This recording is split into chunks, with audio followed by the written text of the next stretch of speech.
E se a ferramenta mais poderosa para alcançar a verdadeira justiça social e a igualdade de oportunidades também não fosse o Estado, mas sim as corporações gigantes e o livre mercado? Olha, hoje vamos explorar uma ideia aqui. À primeira vista soa quase como um paradoxo absoluto, né? Totalmente. Sabe, geralmente, quando a sociedade debate como resolver as grandes desigualdades, a conversa cai direto naquele velho e cansativo cabo de guerra. É impressionante como ficamos presos nessa dicotomia. A maioria trata esses dois mundos como água e óleo. Exato. De um lado, aquela crença inabalável de que o Estado precisa intervir em tudo, microgerenciar a economia e redistribuir os recursos na marra. E do outro, a visão super estrita de que o mercado deve ser deixado completamente solto, numa espécie de sobrevivência do mais forte mesmo, cada um por si. E é por isso que a nossa imersão de hoje vai dissecar um material muito interessante. É um modelo filosófico e econômico desenhado por César Tomi. Isso. O que ele propõe é o que ele chama de uma arquitetura de incentivos. Basicamente, ele tenta implodir essa velha guerra entre sistemas, sabe? A ideia é criar um modelo de prosperidade que se retroalimenta. Mas, antes da gente mergulhar de cabeça, acho crucial a gente estabelecer as regras do jogo para a nossa exploração de hoje. Sem dúvida alguma. O material que vamos analisar toca em conceitos e termos políticos que carregam uma carga emocional enorme hoje em dia. As paixões inflamam rápido, né? Demais. Por isso, nossa abordagem aqui será estritamente analítica. Nosso papel não é endossar lados, nem levantar bandeiras políticas ou julgar a moralidade dessas ideologias. Dissecar a engrenagem filosófica proposta na fonte original. Entender como as peças deveriam se encaixar na teoria e garantir um espaço focado na reflexão intelectual imparcial. Exatamente. Um ambiente neutro para quem está ouvindo. Certo, vamos desempacotar isso. Porque para entender essa nova arquitetura, precisamos primeiro limpar o terreno, tipo, redefinir alguns conceitos básicos que o debate público costuma misturar o tempo todo. E a primeira grande distinção que o modelo faz é sobre o socialismo. Ele divide o conceito cirurgicamente em duas frentes. Como um sistema político e, do outro lado, como uma ideologia. Essa separação clarifica muito a análise. O argumento central do Tomi é que o socialismo, quando opera como um sistema político estruturado de cima para baixo, falha de forma crônica. E falha porque sua natureza é hipercentralizadora, certo? Exato. Quando um comitê ou um Estado tenta prever todas as necessidades de uma economia complexa, ele inevitavelmente sufoca a liberdade individual de inovação. Destrói a eficiência econômica. Fica uma máquina pesada e inviável na prática. Mas aí vem o contraponto vital. Que é a parte da ideologia. O modelo argumenta que, como ideologia entendida aqui, puramente como aquele anseio humano genuíno por um equilíbrio social, por justiça, ausência de miséria extrema, esse ideal é profundamente positivo. E necessário.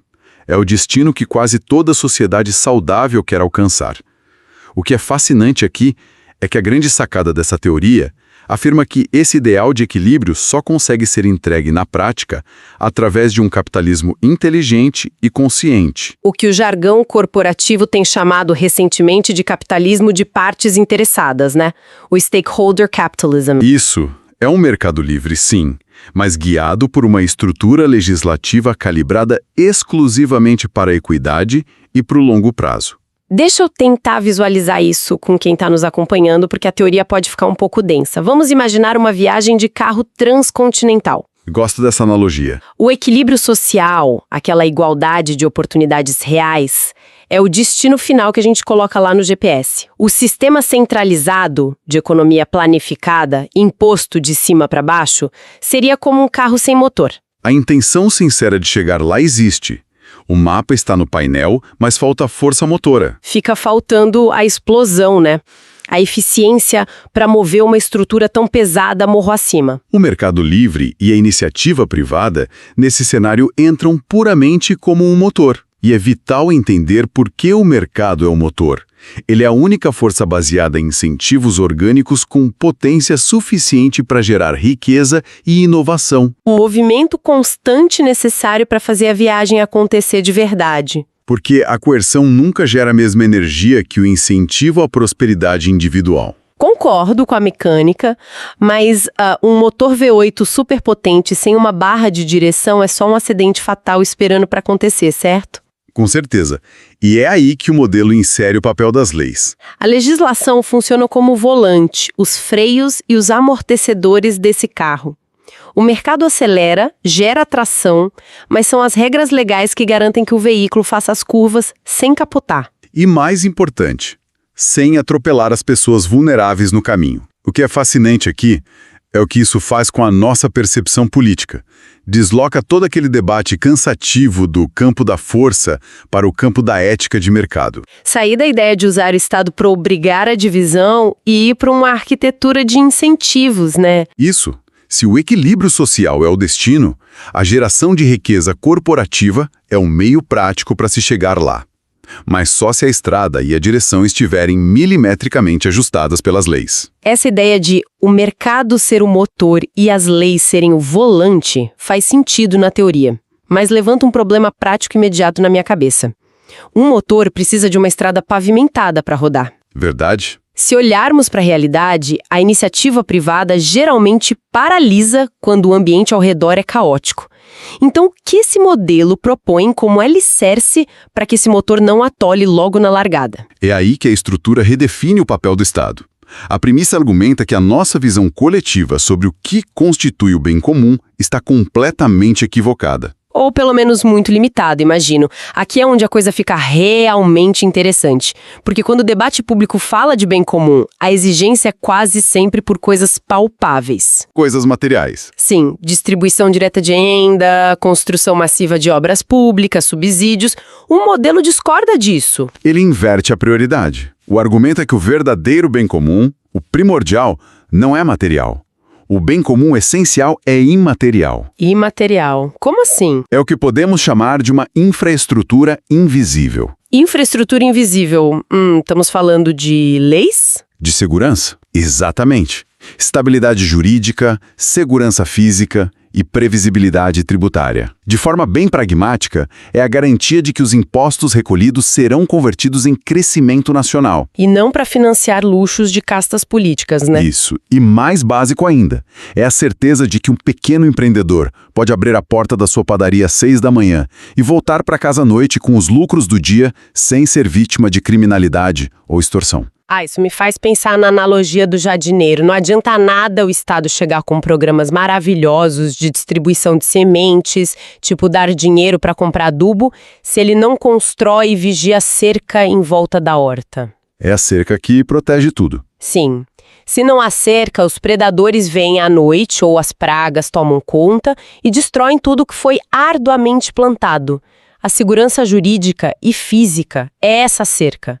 Sem ela, o jardineiro simplesmente desiste de plantar. E se analisarmos a psicologia do investimento, a lógica se revela implacável. O medo é o maior paralisador de capital que existe. Ninguém vai investir as economias de uma vida, né? Claro que não. Ninguém vai expandir uma linha de produção se não tem certeza de que a legislação tributária não vai mudar drasticamente no mês seguinte. O Estado, ao focar nessa infraestrutura invisível, protege a base de produção. E fazendo isso, ele garante a própria sobrevivência do sistema. Certo.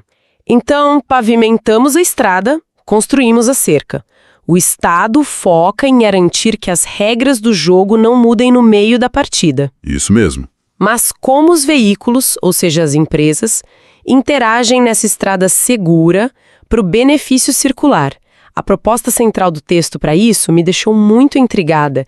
É uma dinâmica chamada de sócio-incubação. Essa é, sem dúvida, a engrenagem mais audaciosa do modelo.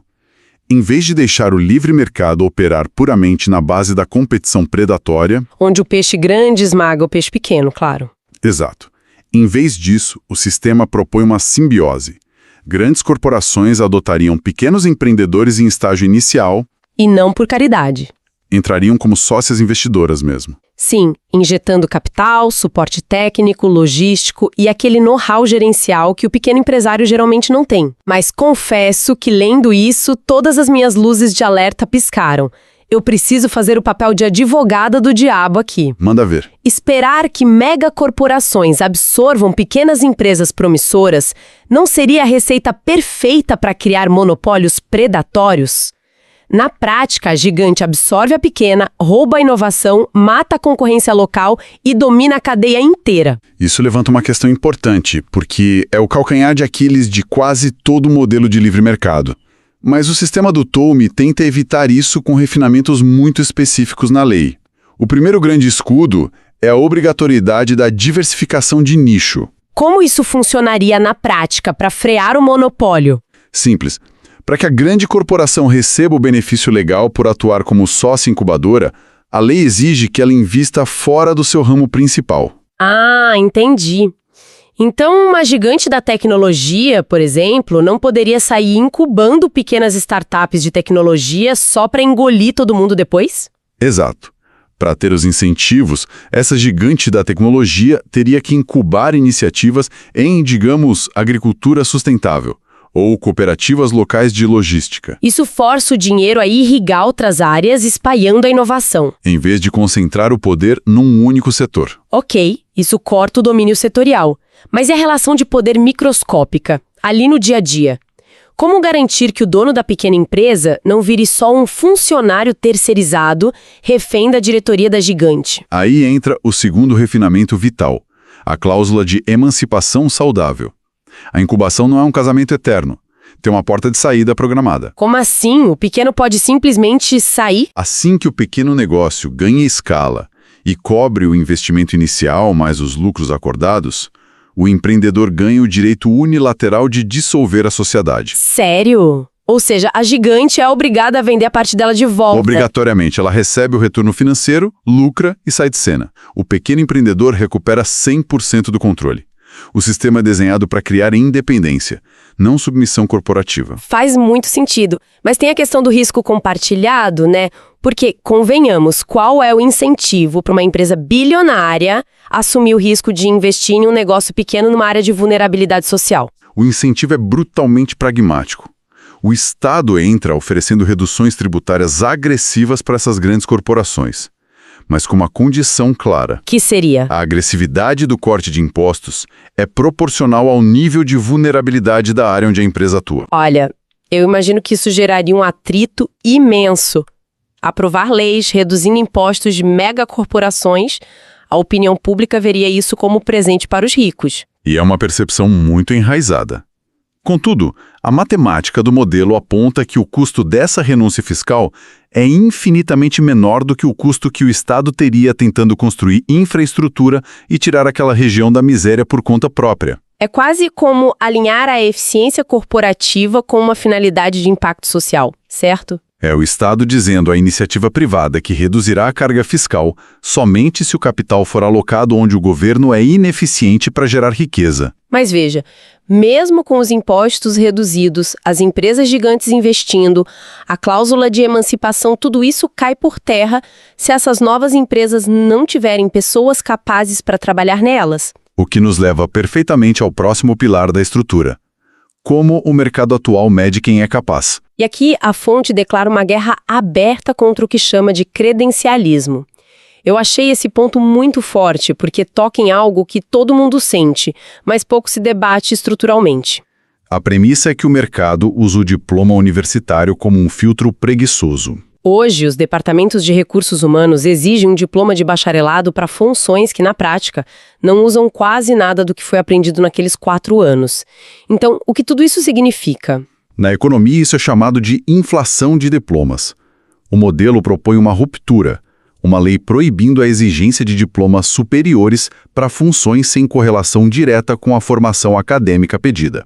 Deixa eu trazer uma analogia cômica para ilustrar.